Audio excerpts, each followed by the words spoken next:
আসসালামু আলাইকুম সম্মানিত দর্শক। তো আজকে আমরা শিখব ফুল হাতা।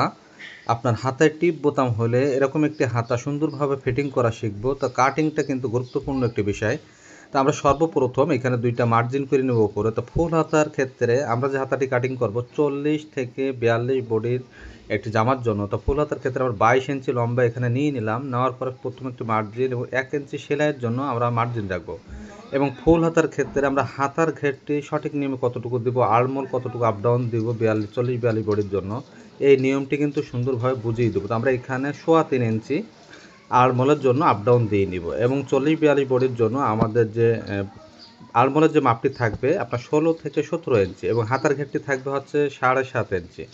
৭ থেকে ৭.৫ ইঞ্চি বা ৮ ইঞ্চি দিলেই কিন্তু আপনার হাতা ফিটিং এবং স্কেলটি আমরা সেম এভাবে ধরবো। দেখেন, আমরা ফিটিং ফুল হাতার ক্ষেত্রে আমরা যেভাবে স্কেলটি ধরি এখানে দেখানো হচ্ছে সেম এভাবে আপনি শেপ কাটটি এখানে বসিয়ে নেবেন সুন্দরভাবে। নেওয়ার পরে এভাবে মার্জিনটি দিয়ে নেবেন, তাহলে দেখবেন যে একটি ফুল হাতায় টিপ বোতাম দিয়ে আপনার সুন্দরভাবে ফিটিং করা সম্ভব ইনশাল্লাহ। এবং আড়মোলে সঠিকভাবে আমরা এই রাউন্ডটি দিয়ে নিব। অবশ্যই এই রাউন্ডটি যদি আমরা আড়মোলের রাউন্ডটি এভাবে সেম এভাবে কেটে নিব। তো আমরা এই ফুল হাতা ফিটিংয়ের জন্য আমরা হাতার মুখে টিপ বোতাম দিব। তা হাতার মুখে টিপ বোতামের ক্ষেত্রে আমরা ৪ থেকে ৫ ইঞ্চি নিচ থেকে এখানে খোলা রাখবো।